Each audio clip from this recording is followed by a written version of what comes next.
ನಮಸ್ಕಾರ ವೀಕ್ಷಕರೇ, welcome back to my channel. ಇವತ್ತಿನ ವಿಡಿಯೋದಲ್ಲಿ ನಾನು ನಿಮ್ಮ ಹತ್ರ ಯಾವ ಒಂದು ಟಾಪಿಕ್ ಬಗ್ಗೆ ಮಾತಾಡ್ತಾ ಹೋಗ್ತೀನಿ ಅಂದ್ರೆ, ನಾವು ನಮ್ಮ ಲೈಫ್ನಲ್ಲಿ ಒಂದು ಸೋಲನ್ನು ಅನುಭವಿಸಿದಾಗ ಅಥವಾ ಒಂದು ಪ್ರಾಬ್ಲಮ್ನ ಫೇಸ್ ಮಾಡಿದಾಗ ಅದನ್ನು ಹೇಗೆ ಹ್ಯಾಂಡಲ್ ಮಾಡಬೇಕಾಗತ್ತೆ, ಹಾಗೂ ಯಾವ ರೀತಿಯಾದ ಮಿಸ್ಟೇಕ್ಸ್ನ ಮಾಡ್ತೀವಿ ಆ, ನಮ್ಮ ಸಿಚುವೇಶನ್ ನಮಗೆ ಬೇಕಾದಾಗೆ ಪೂರಕವಾಗಿ ಇಲ್ಲ ಅಂದಾಗ ಅದರಿಂದ ಹೇಗೆ ಆಚೆ ಬರುವಂಥದ್ದು ಅಂತ ನಾನು ನಿಮ್ಗೆ ಎಕ್ಸ್ಪ್ಲೇನ್ ಮಾಡ್ತಾ ಹೋಗ್ತೇನೆ.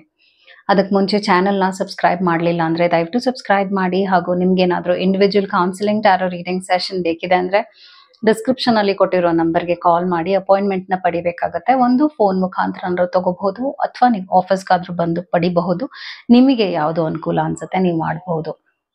ಇವಾಗ ಒಂದು ಕೆಟ್ಟ ಘಟನೆ ಲೈಫ್ನಲ್ಲಿ ನಡೀತು ಅಂದ ತಕ್ಷಣ ಮನುಷ್ಯನಿಗೆ ಏನು ಬರುತ್ತೆ ಯೋಚನೆ ಅಂದರೆ, ಮುಂದೇನೂ ಹೀಗೆ ಆಗುತ್ತೆ ಹಾಗೂ ಲೈಫ್ನಲ್ಲಿ ಬೇರೆ ಇನ್ನೇನು ದಾರಿ ಇಲ್ಲ, ಲೈಫ್ ಇಲ್ಲೇ ನಿಂತು ಹೋಯ್ತು ಅನ್ನುವಂಥ ಒಂದು ಯೋಚನೆ ಬರುತ್ತೆ. ದಟ್ ಇಸ್ ನ್ಯಾಚುರಲ್, ಎಲ್ಲರ ಲೈಫ್ಗೂ ಹೀಗೆ ಆಗುತ್ತೆ. ಎಷ್ಟೇ ಕಂಫರ್ಟಬಲ್ ಆಗಿದ್ರು ನಮ್ಮ ಲೈಫ್ನಲ್ಲಿ ಏನಾದರೂ ಹೆಚ್ಚು ಕಮ್ಮಿ ಒಂದು ಪ್ರಾಬ್ಲಮ್ ಅಂತ ಅರೈಸ್ ಆಗ್ಬಿಟ್ಟ ತಕ್ಷಣ ನಾವು ಯೋಚನೆ ಮಾಡಕ್ ಶುರು ಪಡ್ತೀವಿ. ಹಾಗೂ ಏನೋ ಅಂದ್ರೆ ಕಳ್ಕೊಂಡ್ ಬಿಡ್ತೀವೇನೋ, ನಮ್ಮ ಹತ್ರ ಇರುವಂತಹ ಒಳ್ಳೆ ವಿಷಯಗಳನ್ನ ನಾವು ಕಳ್ಕೊಂಡ್ ಬಿಡ್ತೀವೇನೋ ಅನ್ನುವಂಥ ಆತಂಕಕ್ಕೆ ಬಂದ್ಬಿಡ್ತೀವಿ.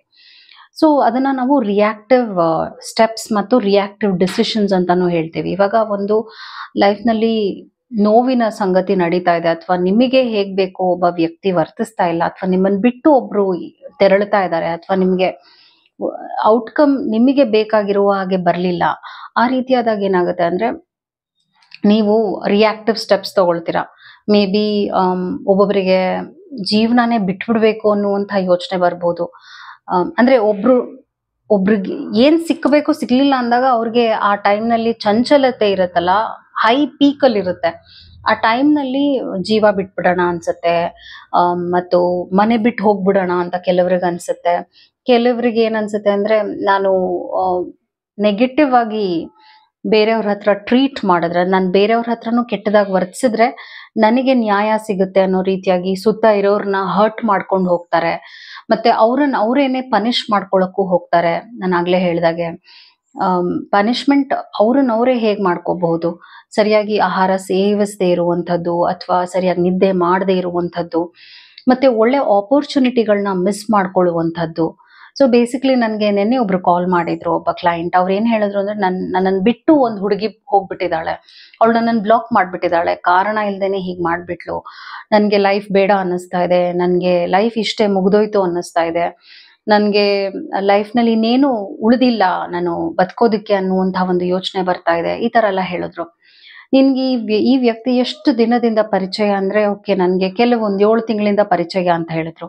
ಸೊ 7 ತಿಂಗಳದ ಪರಿಚಯ ನಿಮ್ಮ ಲೈಫ್ನೇ ತೆಗೆದು ಬಿಡುತ್ತೆ ಅಂದ್ರೆ, ನೀವೆಷ್ಟು ವೀಕ್ ಪಾಯಿಂಟ್ ಅಲ್ಲಿ ಇದ್ದೀರಾ ಅಂತ ನಿಮ್ಮನ್ನ ನೀವೇ ಅರ್ಥ ಮಾಡ್ಕೋಬೇಕಾಗತ್ತೆ. ಅಂದ್ರೆ ಈಗ ಒಂದು ಲೈಫ್ ಇದೆಯಲ್ಲ, ಪ್ರೆಷಿಯಸ್ ಆಗಿರತ್ತೆ, ಎಲ್ರಿಗೂ ಸಿಗೋದಿಲ್ಲ ಅಲ್ವಾ? ಈ ತರದೊಂದು ಲೈಫ್ ಏನೇ ಆಗಿರ್ಲಿ, ನಿಮ್ ಲೈಫ್ನಲ್ಲಿ ನೀವ್ ಏನೇ ಅನುಭವಿಸಿರ್ಬಹುದು, ಆದ್ರೂ ಕೂಡ ನಿಮಗೆ ಅಂತ ಒಂದಷ್ಟು ಕಂಫರ್ಟ್ಸ್ ನಿಮ್ಗೆ ದೊರಕುವಂಥದ್ದು ದೊರಕೇ ಇರತ್ತೆ. ಆದ್ರೆ ಅದನ್ನೆಲ್ಲ ನಾವು ಪರಿಗಣಿಸ್ದೆ, ನಮ್ಗೆ ಏನ್ ಬೇಕೋ ಅದು ಸಿಗ್ಲಿಲ್ಲ ಅಂದ ತಕ್ಷಣ ಇಷ್ಟೇ ಮುಗ್ದೋಯ್ತು, ಇನ್ನೇನು ಇಲ್ಲ, ಇನ್ಯಾವ ಒಂದು ಹೋಪು ಇಲ್ಲ ನನಗೆ ಅಂತ ಯಾವಾಗ ಮನಸ್ಸು ಈ ರೀತಿಯಾದ ಚಂಚಲತೆನ ಅನುಭವಿಸುತ್ತೆ, ಬೇಸಿಕ್ಲಿ ರಾಂಗ್ ಡಿಸಿಷನ್ಸ್ ನ ತಗೊಂಡ್ಬಿಡ್ತೀವಿ. ಒಬ್ಬೊಬ್ರು ಒಂದು ಕೋಪದಲ್ಲಿ ಫೋನನ್ನು ಎಸೆದು ಬಿಡ್ತಾರೆ, ಅಥವಾ any steps they may take. ನಾನು ಆಗ್ಲೇ ಹೇಳಿದಾಗ ಅವರನ್ನೇ ಪನಿಷ್ ಮಾಡ್ಕೊಳ್ಳುವಂತ ಸ್ಟೆಪ್ಸ್ ತಗೊಳ್ತಾರೆ. ಅದಾದ ನಂತರ ಯೋಚನೆ ಮಾಡ್ತಾರೆ, ಹೀಗೆ ನಾನು ಮಾಡಬಾರ್ದಾಗಿತ್ತೇನೋ ಅಂತ. ಬಿಕಾಸ್ ನೀವು ಏನೇ ಒಬ್ರಿಗೋಸ್ಕರ ತ್ಯಾಗ ಮಾಡಕ್ ಹೋಗ್ತಿದ್ದೀರಾ ಅಂದ್ರು, ಆ ಥರ ನಿಮ್ಮ ಲೈಫ್ನೇ ನೀವು ತ್ಯಜಿಸ್ಬೇಕು ಅಂತ ಅನ್ಕೊಳ್ತಿದ್ದೀರಾ ಅಂದ್ರು ಕೂಡ, ಆ ವ್ಯಕ್ತಿ ಬರ್ತಿದಾರ ಇಲ್ವಾ ಅಂತ ಕೂಡ ನೀವು ಯೋಚನೆ ಮಾಡಕ್ ಹೋಗಲ್ಲ. ನೀವು ಅವ್ರಿಗೆ ಬೇಕು, ಅವ್ರ ಲೈಫಲ್ಲಿ ನೀವು ಹೋಗ್ಬೇಕು ಅಂತ ಯೋಚನೆ ಮಾಡ್ತೀರಾ. ಆದ್ರೆ ನಿಮ್ಮ ಲೈಫ್ಗೆ ಅವ್ರು ಬರೋದಕ್ಕೆ ಅವ್ರ ಅರ್ಹರ ಅನ್ನೋದು ನೀವು ಯೋಚನೆ ಮಾಡಕ್ ಹೋಗೋದಿಲ್ಲ. ಸೊ ಬೇಸಿಕ್ಲಿ ಇವಾಗ ಒಂದು ಜಾಬ್ ನಿಮ್ಗೆ ಸಿಗ್ಲಿಲ್ಲ ಅನ್ಕೊಳ್ಳೋಣ, ಆ ಜಾಬಲ್ಲಿ ನಿಮ್ಗೇನೋ ಅವ್ರು ನಿಮ್ನ ಸೆಲೆಕ್ಟ್ ಮಾಡ್ಲಿಲ್ವೋ, ಅಥವಾ ನೀವೇ ಬಿಟ್ಟು ಹೋದ್ರೋ, ಏನಾದ್ರು ಇರ್ಲಿ ಸಿಚುವೇಶನ್, ಒಂದೇನಾಗುತ್ತೆ ಅಂದ್ರೆ ಒಂದೊಂದ್ಸಲ ಒಳ್ಳೆಯವ್ರಿಗೂ ಕೆಟ್ಟದಾಗೋಗುತ್ತೆ. ಅವಾಗ ಅವ್ರಿಗೆ ಅನ್ಸುತ್ತೆ, ನನಗೆ ಇಂಥದ್ದು ಯಾಕಾಯ್ತು, ನಾನು ಎಲ್ಲಾನು ಸರಿಯಾಗಿ ಮಾಡ್ಕೊಂಡು ಪಾಲಿಸ್ಕೊಂಡು ಬಂದಲ್ಲ ಅಂತ. ಸೊ ಒಂದೊಂದ್ಸಲ ಲೈಫ್ನಲ್ಲಿ ಪರೀಕ್ಷೆಗಳು ನಡೀತಾ ಇರತ್ತೆ. ಆ ಪರೀಕ್ಷೆಯಲ್ಲಿ ನಾವು ಅದನ್ನ ಹೇಗೆ ಚಾಲೆಂಜಿಂಗ್ ಆಗಿ ತಗೊಳ್ತೀವಿ ಅನ್ನೋದು ತುಂಬಾ ತುಂಬಾ ಮ್ಯಾಟರ್ ಆಗುತ್ತೆ. ನಾವೇನಾದ್ರೂ ಒಂದು ಗಿವ್ ಅಪ್ ಆಟಿಟ್ಯೂಡ್ ಇಟ್ಕೊಳ್ಳೋದಾಗಿರ್ಬೋದು, ಅಥವಾ ಬ್ಲೇಮ್ ಗೇಮ್ ಅಂತಾನು ಹೇಳ್ತೀವಿ. ಅಂದ್ರೆ ಬೇರೆಯವ್ರನ್ನ ದೂಷಿಸುವುದು, ಅವ್ರ ಲೈಫ್ ನಲ್ಲಿ ಏನೇ ನಡೆದ್ರು ಬೇರೆಯವ್ರನ್ನ ದೂಷಿಸುವುದು. ಒಂದೊಂದ್ಸಲ ನಿಮ್ಮಲ್ಲೂ ಒಂದಷ್ಟು ಕುಂದುಕೊರತೆಗಳಿರುತ್ತೆ. ಏನೋ ಒಂದು ಕೆಟ್ಟದ್ದು ನಡೀತು ಅಂದಾಗ, ನೀವೊಂದ್ ಜಾಬ್ ಕಳ್ಕೊಂಡಾಗ ಏನೋ ಒಂದು ರೀಸನ್ ಇರುತ್ತೆ ಅದಕ್ಕೆ. ಮೇ ಬಿ ನೀವು ಅಷ್ಟು ಎಫರ್ಟ್ಸ್ ಹಾಕ್ದೇ ಇರ್ಬೋದು, ಅದನ್ನು ಅನಲೈಸ್ ಮಾಡಕ್ ಹೋಗಲ್ಲ. ಅಥವಾ ನೀವು ತುಂಬಾ ಕೇರ್ಲೆಸ್ ಆಗಿರಬಹುದು, ಅದನ್ನು ನೀವು ಅನಲೈಸ್ ಮಾಡಕ್ ಹೋಗಲ್ಲ. ಆದ್ರೆ ಆಸ್ ಐ ಟೋಲ್ಡ್, ಆ ಒಂದು ಜವಾಬ್ದಾರಿನ ನಿಮ್ ಕಡೆಗೆ ತಗೊಳ್ಳದೆ ಬೇರೆಯವ್ರ ಕಡೆಗೆ ಹಾಕ್ಬಿಡ್ತೀರಾ. ಸೊ ಬೇಸಿಕ್ಲಿ ಲೈಫಲ್ಲಿ ಏನೇ ಮಾಡಿದ್ರು, ನಿಮ್ ಲೈಫಲ್ಲಿ ಯಾವುದೇ ಪರಿಸ್ಥಿತಿ ಬಂದ್ರೂ ಕೂಡ ಆ ಟೈಮ್ ನಲ್ಲಿ ಪಾಸ್ ಅಂತ ಹೇಳ್ತೀವಿ. ಆ ಟೈಮ್ ನಲ್ಲಿ ಪಾಸ್ ಅಂದ್ರೆ ನೀವು ಅಟ್ಲೀಸ್ಟ್ 1 ವಾರ ಬ್ರೇಕ್ ಅಂತ ತಗೊಳ್ಳಿ. ಯೋಚನೆ ಮಾಡಿ, ಆ 1 ವಾರದಲ್ಲಿ ನಿಮ್ ಕಡೆಯಿಂದ ಏನ್ ಪ್ರಾಬ್ಲಮ್ಸ್ ಆಯ್ತು, ನಿಮ್ಗೆ ಇದು ಬೇಕಿದ್ಯಾ, ಆ ಒಂದು ರಿಲೇಶನ್ಶಿಪ್ ಎಷ್ಟು ಟಾಕ್ಸಿಕ್ ಆಗಿತ್ತು, ಆ ಒಂದು ರಿಲೇಶನ್ಶಿಪ್ ನಿಮ್ಗೆ ಎಷ್ಟು ನೋವು ಕೊಟ್ಟಿತ್ತು, ಆ ಒಂದು ಪರ್ಸನ್ ನಿಮ್ಗೆ ಬೇಕಾ ಅಂತ ಕ್ವೆಶನ್ ಮಾಡ್ಕೊಳ್ಳಿ. ಆ ಪರ್ಸನ್ ಇಲ್ಲ ಅಂದ್ರೆ ನಿಮ್ ಲೈಫ್ ಹೇಗಿರುತ್ತೆ, ಅಥವಾ ಒಂದು ಕೆಲಸ ಇಲ್ಲ ಅಂದ್ರೆ ನಿಮ್ ಲೈಫ್ ಹೇಗಿರುತ್ತೆ. ಓಕೆ, ಒಂದೊಂದು ವಿಷಯಗಳು ಕಾರಣ ಇಲ್ದೇನೆ ಬ್ರೇಕ್ ಆಗೋಗುತ್ತೆ, ನಾವೇನೋ ಮಾಡೋಕ್ಕಾಗಲ್ಲ. ಈಗ ನೀವು ಒಂದು 100% ಒಬ್ರಿಗೆ ಹಾಕಿರ್ತೀರಾ, ಅಥವಾ ಒಂದು ರಿಲೇಶನ್ಶಿಪ್ ಹಾಕಿರ್ತೀರಾ, ಅಥವಾ ಒಂದು ಪರಿಸ್ಥಿತಿಗೆ ಏನೋ ನಿಮ್ಮ ಕಡೆಯಿಂದ ನೀವು ಮಾಡಿರ್ತೀರಾ, ಅಥವಾ ನಿಮ್ ಕಡೆಯಿಂದ ನೀವು ಎಷ್ಟೋ ಆಸೆ ಇಟ್ಕೊಂಡು ಒಂದು ವಿಷಯ ನಡೀಲಿ ಅಂತ ನಿಮ್ಮ ಎಫರ್ಟ್ಸ್ ಹಾಕಿರ್ತೀರಾ. ಆದ್ರೆ ನಿಮಗೆ ಬೇಕಾಗಿರುವಾಗೆ ಔಟ್ಕಮ್ ಬರ್ಲಿಲ್ಲ ಅಂದ ತಕ್ಷಣ ನೀವು ರಿಯಾಕ್ಟಿವ್ ಆಗೋದು ತಪ್ಪಾಗುತ್ತೆ. ಬಿಕಾಸ್ ಆ ಒಂದು ಪ್ರೋಸೆಸ್ ಅಲ್ಲೂ ನೀವು ಎಷ್ಟೋ ಕಲಿಯುವಂಥದ್ದಿರುತ್ತೆ, ಅರ್ಥ ಮಾಡ್ಕೊಳ್ಳುವಂಥದ್ದಿರುತ್ತೆ. ಹಾಗೂ ಹೇಗೆ ಹ್ಯಾಂಡಲ್ ಮಾಡೋದು, ಅಂದ್ರೆ ಈ ಒಂದು ಪ್ರಾಬ್ಲಮ್ಗೆ ಸೊಲ್ಯೂಷನ್ ಇನ್ ಹೇಗೆ ನಾನು ತೆಗಿಬಹುದು ಅಂತ ನೀವೆಷ್ಟು ಪ್ರೋಆಕ್ಟಿವ್ ಆಗಿರ್ತೀರಾ, ಅವಾಗ ಇಂಥ ಒಂದು ಪ್ರಾಬ್ಲಮ್ ಇಂದ ಆಚೆ ಬರಕ್ ಸಾಧ್ಯ. ಸೊ ಬೇಸಿಕ್ಲಿ ನಂದೇ ಆದ ಒಂದು ಎಕ್ಸಾಂಪಲ್ ಕೊಡ್ಬೇಕು ಅಂದ್ರೆ, ನಾನು ಯಾವುದೋ ಒಂದು ವಿಷಯದಲ್ಲಿ ಇನ್ವೆಸ್ಟ್ ಮಾಡ್ತಾ ಇದ್ದೆ. ಅಂದ್ರೆ ನಾನು ಸ್ವಲ್ಪ ಶೇರ್ಸ್ ನಲ್ಲೆಲ್ಲ ಇನ್ವೆಸ್ಟ್ ಮಾಡ್ತೀನಿ ಅವಾಗ. ಒಂದ್ರಲ್ಲಿ ಏನ್ ಇನ್ವೆಸ್ಟ್ ಮಾಡ್ಬಿಟ್ಟಿದೀನಿ ಅಂದ್ರೆ, ಅದೊಂದು ರಿಟೈರ್ಮೆಂಟ್ ಪ್ಲಾನಿಂಗ್ ಆಗಿತ್ತು. ಅದನ್ನ ನಾನು ಸರಿಯಾಗಿ ನೋಡ್ಕೊಳ್ಳಿಲ್ಲ. ಓಕೆ, ಸೊ ನನಗೆ ಯಾವಾಗ ಬೇಕೋ ಅವಾಗ ದುಡ್ಡನ್ನ ತಗೊಳಕ್ ಆಗ್ಲಿಲ್ಲ ವಾಪಸ್.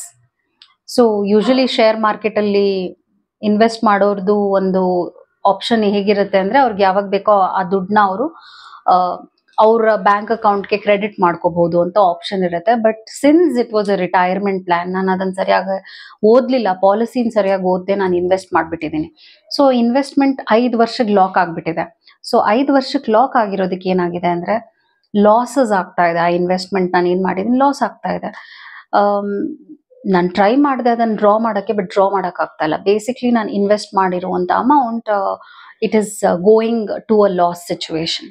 ಸೊ ನಾನು ಪ್ಯಾನಿಕ್ ಆದೆ. ಆ ಟೈಮಲ್ಲಿ ಎಲ್ಲರೂ ಹಾಗೆ ಆಗ್ತಾರಲ್ವ, ಅದು ಸಾಮಾನ್ಯವಾದ ಒಂದು ಇಮೋಷನ್ ಬಂದೇ ಬರುತ್ತೆ. ಯೋಚನೆ ಮಾಡ್ತಾ ಇದ್ದೆ, ಏನ್ ಮಾಡ್ಬೋದು ಇದಕ್ಕೆ, ಏನ್ ಮಾಡಿದ್ರೆ ಸರಿ ಹೋಗ್ಬೋದು ಅಂತ. ಸೊ ಬೇರೆ ಇನ್ವೆಸ್ಟ್ಮೆಂಟ್ಸ್ನು ಅದ್ರ ಜೊತೆ ನಾನು ಹಾಕಕ್ ಶುರು ಮಾಡಿದೆ. ಬೇಸಿಕ್ಲಿ ಇವಾಗ ಸಿಚುವೇಶನ್ ಹೇಗಾಗಿದೆ ಅಂದ್ರೆ, ಒಂದು 3-4 ಕಡೆ ಇನ್ವೆಸ್ಟ್ಮೆಂಟ್ ಮಾಡಿದೀನಿ. ಆ ಇನ್ವೆಸ್ಟ್ಮೆಂಟ್ ಅಲ್ಲಿ ಬಂದಿರುವಂತ ಲಾಭದಲ್ಲಿ ಈ ಒಂದು ಲಾಸ್ಗೆ ಒಂದು ಬ್ಯಾಲೆನ್ಸ್ ಆಗ್ತಾ ಇದೆ. ಬೇಸಿಕ್ಲಿ ಈಗ ನಾನೇನು ಲಾಭ ಪಡಿಲಿಲ್ಲ ಅಂದ್ರೂ ಕೂಡ ನಾನು ನಷ್ಟ ಅನುಭವಿಸ್ತಾ ಇಲ್ಲ. ಸೊ ಇಲ್ಲಿ ನಾನು ಏನ್ ಮಾಡಿದ್ದು ಅಂದ್ರೆ, ಇನ್ಸ್ಟೆಡ್ ಆಫ್ ನಾನು ಓಕೆ ಹಿಂಗಾಗೋಯ್ತು ಅಂತ ಬೇಜಾರ್ ಮಾಡ್ಕೊಳ್ಳೋ ಬದಲು, ನೋವನ್ನ ಅನುಭವಿಸ್ಕೊಂಡು ಅಷ್ಟು ದುಡ್ಡನ್ನ ಕಳ್ಕೊಳ್ಳೋದನ್ನ ನಾನು ತಪ್ಸೋದಕ್ಕೆ ಬೇರೆ ಕಡೆ ಇನ್ವೆಸ್ಟ್ಮೆಂಟ್ ಮಾಡಿದ್ರೆ ಅದು ಅಟ್ಲೀಸ್ಟ್ ಒಂದು ಬ್ಯಾಲೆನ್ಸ್ ಆದ್ರೂ ಆಗುತ್ತೆ. ಅದ್ರಲ್ಲಿ ಬರುವಂತ ಲಾಭ ಇದಕ್ಕೆ ಸೇರ್ಕೊಂಡು ಅಟ್ಲೀಸ್ಟ್ ನನಗೆ ಕಂಪ್ಲೀಟ್ ಆಗಿ ಲಾಸ್ ಆಯ್ತು ಅನ್ನುವಂಥ ಒಂದು ವಿಷಯದಿಂದ ಆಚೆ ಬರ್ಬೋದಲ್ಲ ಅನ್ನುವಂಥ ಒಂದು ವಿಚಾರ ನನ್ನ ಮನಸ್ಸಿಗೆ ಬಂದು ನಾನು ಮಾಡಿದ್ದು. ಬಟ್ ನನಗೂ ಒಂದು ರಿಯಲೈಸೇಷನ್ ಏನಾಯ್ತು, ಮತ್ತೆ ಒಂದು ಲೆಸನ್ ಏನ್ ಕಲ್ತಂಗಾಯ್ತು ಅಂದ್ರೆ, ಏನಾದ್ರೂ ಒಂದು ಇನ್ವೆಸ್ಟ್ಮೆಂಟ್ ಮಾಡುವಾಗ ಅರ್ಥ ಮಾಡ್ಕೊಂಡು ಇನ್ವೆಸ್ಟ್ಮೆಂಟ್ ಮಾಡ್ಬೇಕಾಗತ್ತೆ, ಇಲ್ಲ ಅಂದ್ರೆ ಈ ತರ ಲಾಕ್ ಆಗ್ಬಿಡ್ತೀವಿ. ಸೊ ಹೀಗೇನೆ ಒಂದು ರಿಲೇಶನ್ಶಿಪ್ ಆಗಿರ್ಲಿ, ಏನೇ ಆಗಿರ್ಲಿ, ನಮಗೆ ಗೊತ್ತೇ ಇರೋದಿಲ್ಲ, ಏನೋ ಮಾಡಕ್ ಹೋಗ್ತೀವಿ, ಒಂದು ಆತ್ರದಲ್ಲಿ ಮಾಡಕ್ ಹೋಗ್ತೀವಿ, ಒಂದು ಆಸೆ ಇಟ್ಕೊಂಡು ಏನೋ ಮಾಡಕ್ ಹೋಗ್ತೀವಿ. ಆದ್ರೆ ನಮಗ್ ಬೇಕಾದಾಗ ಆಗ್ಲಿಲ್ಲ ಅಂದಾಗ ಎಷ್ಟೋ ಕಾರಣಗಳಿರುತ್ತೆ, ನಮ್ಮಲ್ಲೂ ಕುಂದುಕೊರತೆಗಳಿರುತ್ತೆ. ನಾವು ಆ ಒಂದು ಸಿಚುವೇಶನ್ ಕರೆಕ್ಟ್ ಆಗಿ ಅರ್ಥ ಮಾಡ್ಕೊಂಡಿರಲ್ಲ, ಅದರಿಂದಾನೇ ಆ ತರದ ಒಂದು ಪ್ರಾಬ್ಲಮ್ನ ನಾವು ಫೇಸ್ ಮಾಡ್ಕೊಂಡಿರ್ತೀವಿ. ಫಸ್ಟ್ ನಾವು ಆ ಒಂದು ಪ್ರಾಬ್ಲಮ್ಗೆ ರೆಸ್ಪಾನ್ಸಿಬಿಲಿಟಿ ತಗೊಳ್ಳೋದು ಮುಖ್ಯವಾಗತ್ತೆ. ಯಾಕೆ ಹೀಗಾಯ್ತು? ಬಿಕಾಸ್ ನಾನ್ ಸರಿಯಾಗಿ ಓದ್ಲಿಲ್ಲ ಪಾಲಿಸಿನ. ಸೊ ನಿಮಗೂ ನೀವು ಇದನ್ನ ನಿಮ್ಮ ಲೈಫ್ಗೆ ಅಳವಡಿಸ್ಕೊಳ್ತಾ ಇದ್ದೀರಾ ಅಂದ್ರೆ, ಯಾಕೆ ಒಂದು ರಿಲೇಶನ್ಶಿಪ್ ನಡೀಲಿಲ್ಲ? ಯಾಕಂದ್ರೆ ಆ ವ್ಯಕ್ತಿ ಸರಿಯಾಗಿ ನನ್ನನ್ನ ರೆಸ್ಪೆಕ್ಟ್ ಮಾಡದೇ ಇರ್ಬೋದು, ಅಥವಾ ನಿಮ್ಮ ಪ್ರಕಾರವಾಗಿ ಆ ಒಂದು ರಿಲೇಶನ್ಶಿಪ್ ನಲ್ಲಿ ನಿಮ್ಮ ಕಡೆಯಿಂದನೂ ಪ್ರಾಬ್ಲಮ್ಸ್ ಇರಬಹುದು, ನೀವೇ ಪ್ರಾಬ್ಲಮ್ಸ್ ಕ್ರಿಯೇಟ್ ಮಾಡಿರ್ಬೋದು, ಗೊತ್ತಿಲ್ಲ. ಬಟ್ ಅನಾಲಿಸಿಸ್ ಮಾಡ್ಕೊಳ್ಳೋದ್ರಿಂದ ನೀವು ಮುಂದೆ ಬರುವಂತಹ ಪ್ರಾಬ್ಲಮ್ಸ್ನ ಫೇಸ್ ಮಾಡೋದಕ್ಕೂ ಚಾಲೆಂಜ್ ಮಾಡೋದಕ್ಕೂ ಪ್ರಿಪೇರ್ಡ್ ಆಗಿರ್ತೀರಾ. ಇಂಥ ವಿಷಯಗಳಿಗೆ ಒಂದೊಂದು ಮ್ಯಾಟರ್ಸ್ ನಮ್ಮ ಲೈಫಲ್ಲಿ ನಡೆಯೋದಿಲ್ಲ. ಒಂದೊಂದನ್ನ ನಾವು ಗಿವ್ ಅಪ್ ಮಾಡ್ಬೇಕಾಗತ್ತೆ. ಒಂದೊಂದು ನಾವು ಎಷ್ಟೇ ಕಷ್ಟಪಟ್ರು ಅದು ನಮ್ಗೆ ಸಿಗ್ತಾ ಇಲ್ಲ ಅಂದ್ರೆ just give it up, that's okay. Go move on ಮಾಡಿ. ತುಂಬಾ ಕಾಯೋದು ಅಥವಾ ಇದು ನಡ್ದೇ ನಡೆಯುತ್ತೆ ಅನ್ನುವಂಥ ಹಠಕ್ ಬಿದ್ದು ನಿಮ್ಮ ಟೈಮ್ ನಾವು ದಯವಿಟ್ಟು ವೇಸ್ಟ್ ಮಾಡ್ಕೋಬೇಡಿ ಅಂತ ಹೇಳ್ತಾ ಇದ್ದೀನಿ. ಬಿಕಾಸ್ ಅದಿದೆಯಲ್ಲ, ಅದು ಕೊಡುವಂಥ ಡಿಪ್ರೆಷನ್ ಫೀಲ್, ಅದು ಕೊಡುವಂಥ ಇಮೋಷನಲ್ ಟರ್ಮಾಯಿಲ್ ಇರ್ಬೋದು. ಆಸ್ ಐ ಟೋಲ್ಡ್, ಅದೊಂದು ನಿಮಗೆ ಮೆಂಟಲ್ ಪ್ರಾಬ್ಲಮ್ಸ್, ಇಮೋಷನಲ್ ಪ್ರಾಬ್ಲಮ್ಸ್ ಕೊಡ್ಬೋದು. ಯಾವಾಗ ನೀವು ಅದಕ್ಕೆ ಹೋಲ್ಡ್ ಮಾಡ್ಕೊಂಡಿರ್ತೀರಾ, ಆ ಪ್ರಾಬ್ಲಮ್ನ ನೀವು ಗಟ್ಟಿಯಾಗಿ ಹಿಡ್ಕೊಂಡು ಕೂತಿರ್ತೀರಾ, ನನ್ಗೆ ಏನೇ ಆದ್ರೂ ಕೂಡ ನಾನು ಇದನ್ನ ಬಿಡೋದಿಲ್ಲ, ಏನೇ ಆದ್ರೂ ಕೂಡ ಇದು ಆಗ್ಲೇಬೇಕು ಅನ್ನೋ ಹಠಕ್ಕೊಳಗಾಗ್ತೀರಾ, ಅವಾಗ ಅದು ನಿಮ್ಮ ಲೈಫ್ನ ಇನ್ನ ವರ್ಸ್ಟ್ ಮಾಡ್ಬಿಡತ್ತೆ. ಸೊ ಆದಷ್ಟು ಬೇಗ ಅದರಿಂದ ಆಚೆ ಬರೋದನ್ನ ನೀವು ನೋಡ್ಬೇಕಾಗತ್ತೆ. ಬಿಟ್ರೆ ಅದನ್ನ ನಾನು ಹೆಂಗ್ ಸಾಲ್ವ್ ಮಾಡೋದು ಅಂತ ನೀವು ಕಷ್ಟದಿಂದ ಕಷ್ಟಕ್ಕೆ ಇನ್ನ ಹೆಚ್ಚು ಮಾಡ್ಕೊಳ್ಳೋದಲ್ಲ ನಿಮ್ಮ ಪರಿಸ್ಥಿತಿ. ಹಾಗೆ ಮಾಡ್ಕೊಳ್ಬೇಡಿ ಅಂತ ಹೇಳ್ತಾ ಇದ್ದೀನಿ. I hope this video was helpful. Take care. Namaskara. Thank you.